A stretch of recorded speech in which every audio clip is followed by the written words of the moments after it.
Hey, thanks for making it to Veterans Info Tap. I'm glad you made it. 2026 is here, and so are New Year's resolutions. I want to throw this out there to you, and if your answer is yes, well, then maybe you're good to go. But if it is not a solid yes, your New Year's resolution should absolutely include working on your VA disability compensation. Here's the question. Are you properly rated? Now, that's a big question with a lot in it, and I'm going to dive into that. Before we do, though, I do want to throw a huge thank you out there to Dogpack2508. Dogpack2508, thank you so much for that generous super comment, super chat thing. I really, really do appreciate your support very much, Dogpack. Thank you. All right, so the question, are you properly rated? It's a big question. It sounds easy, but really what's inside of that question is, have you been rated for every single direct service connection condition that you have? Did you miss any? Right? That's part of it. The next piece is, are every one of your rated conditions assigned the appropriate rating? Did you get lowballed on any of them? Maybe it was the VA's fault. Maybe it was your fault for not supplying the correct information, right? Could happen. Next one is, how about any sort of secondary conditions? Do you have any secondary conditions that are a result of your primary direct service connections? Because you could be missing out with those.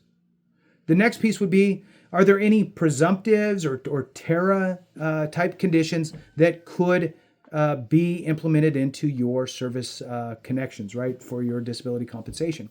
Now, I will tell you that the closer you get to 100% rating, which, by the way, is not the highest rating that you can receive. That would be in SMC, Special Monthly Compensation, and that is a reserved rating schedule, in my viewpoint, for the worst of the worst situations, okay? SMC, Special Monthly Compensation. So don't think that 100% is the maximum and reserved for the worst situations. It is not.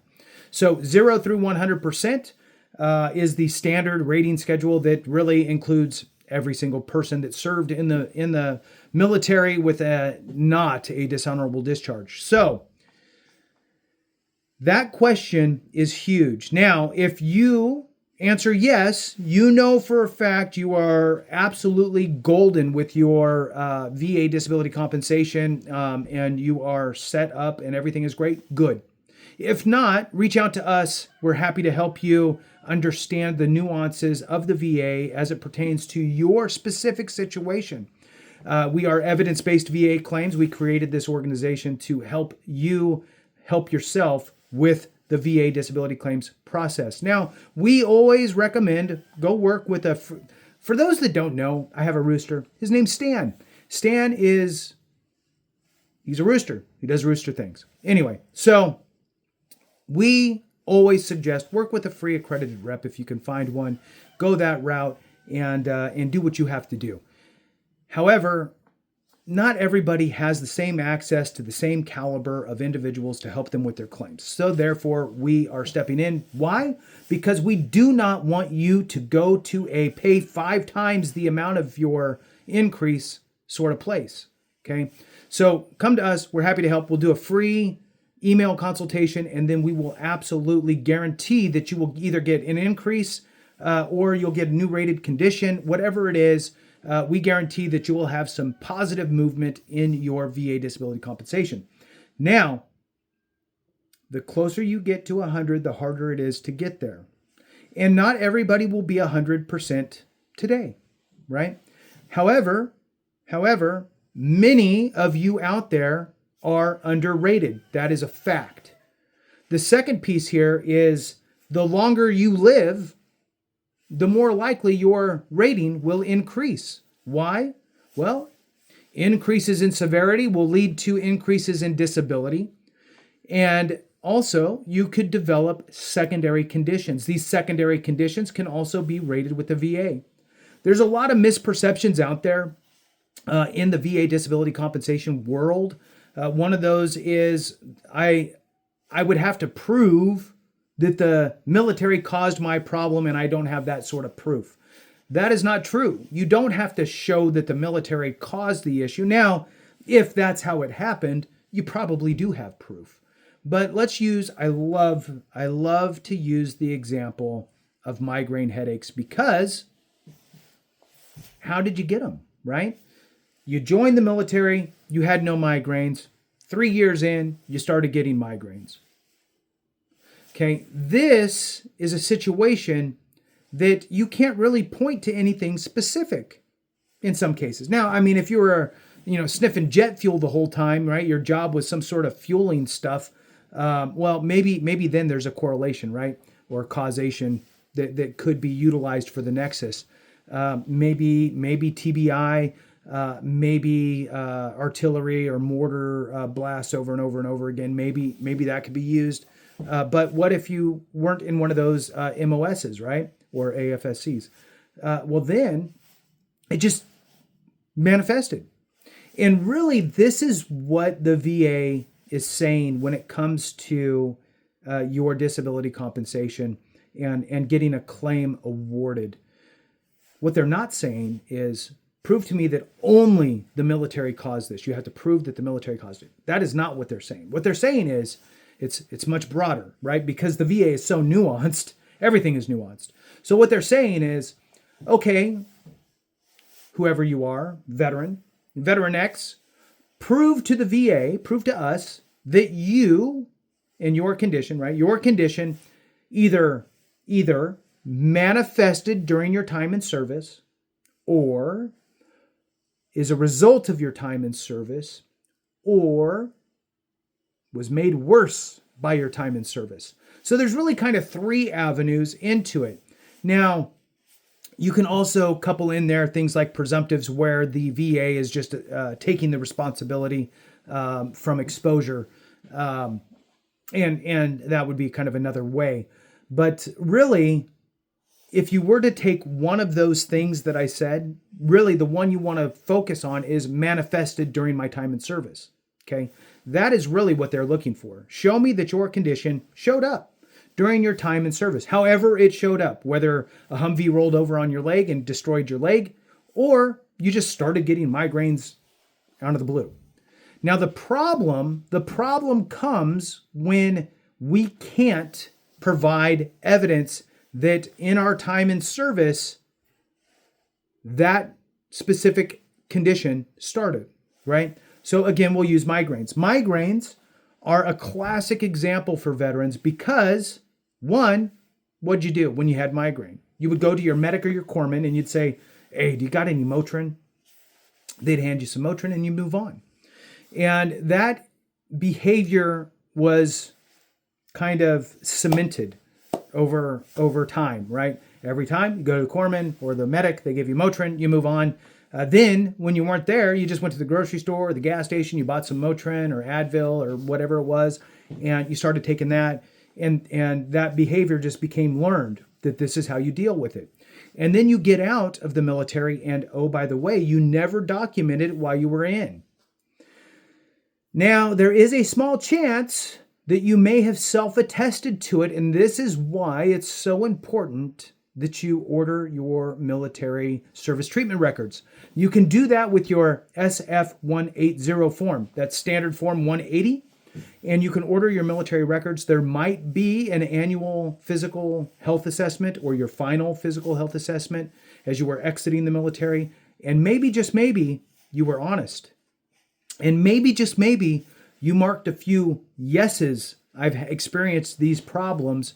And then it says down, and I get it. I get it.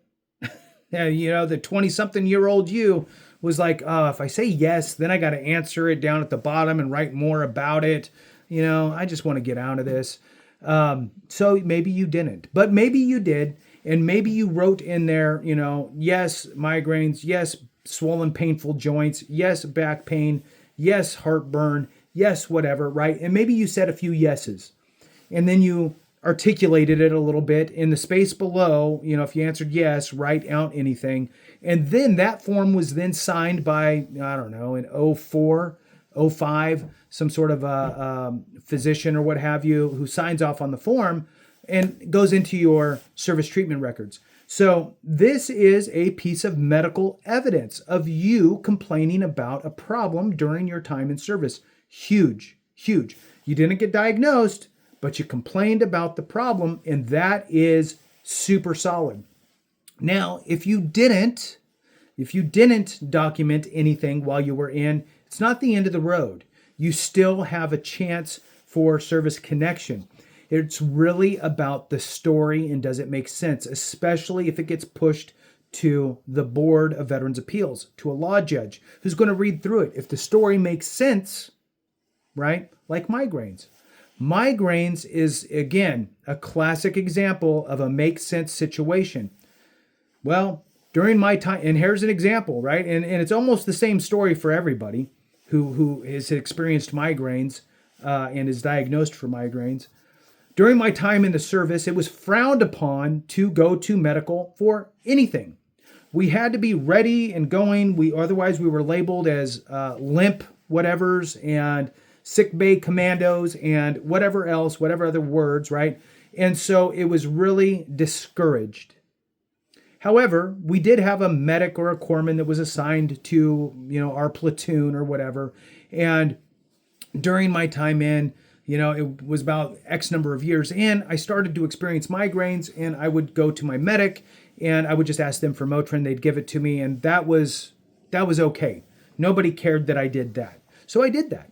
And I kept doing that, and I kept doing that, and I kept doing that for all the migraines that I've ever had. Then I started buying Motrin and Advil at the grocery store, and I just had it at home there, and I had, the medic on base or the corpsman or what have you. And so I just did that to treat my migraines. And I was getting, maybe one a week or whatever it is. And then I got out. And then after I was out, I just kept buying Motrin and Advil and Motrin and whatever and aspirin and all those things. And then, it wasn't until about 10 years after I got out that I went to my doctor and I actually got diagnosed for migraines. And then I told the doctor, I said, I read studies, I read some things that said, I shouldn't be taking so much Motrin, ibuprofen, and that it's not good for me and that it could cause other issues. And so I just wanted to see if you had something else to deal with my migraines. Now I get diagnosed for migraines and I get my prescription for my migraine medicine. And then I think to myself, well, you know what? I'm going to try to file a claim for my VA disability compensation. And so I'm going to write all of that story down, explaining the circumstances. Then, in addition to your version, your story of why you did not go to medical and how and when your migraines, in this example, manifested, why you didn't get treated or diagnosed for X number of years, right? You're explaining all of these questions. Then, if you know anybody that you served with that could write a letter attesting to their knowledge of you suffering from migraines, great. Reach out to them, see if they'll write you a letter. If not, maybe you got family members. And even if you did get one letter or two from some service member buddies, great. If you have a family member that could also attest, right? Brother, sister, mother, father, cousin, whatever. You went to, Christmas or Thanksgiving or whatever. You went to their house and you sat down with a bottle of Motrin. I'm talking about my own experiences now. Sat down with a bottle of Motrin at the table and they're like, what you got that big old, whatever, 80 pills of Motrin on the table for? Well, I get migraines a lot.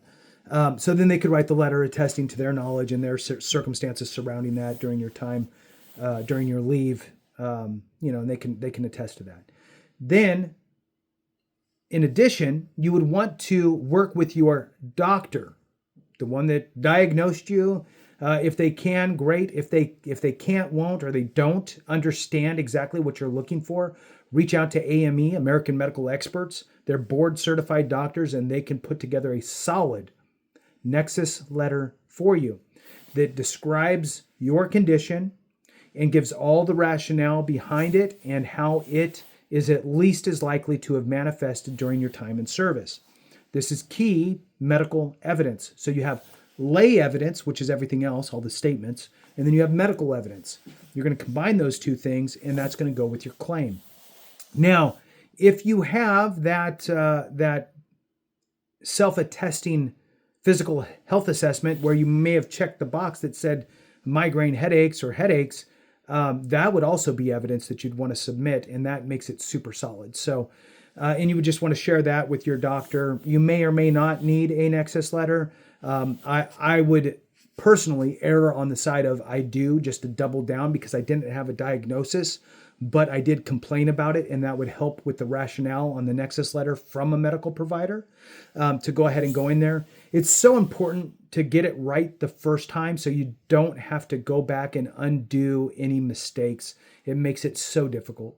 So with that, thanks for watching. I appreciate you very much. Have a great one. And remember, if we don't take care of each other, something went wrong.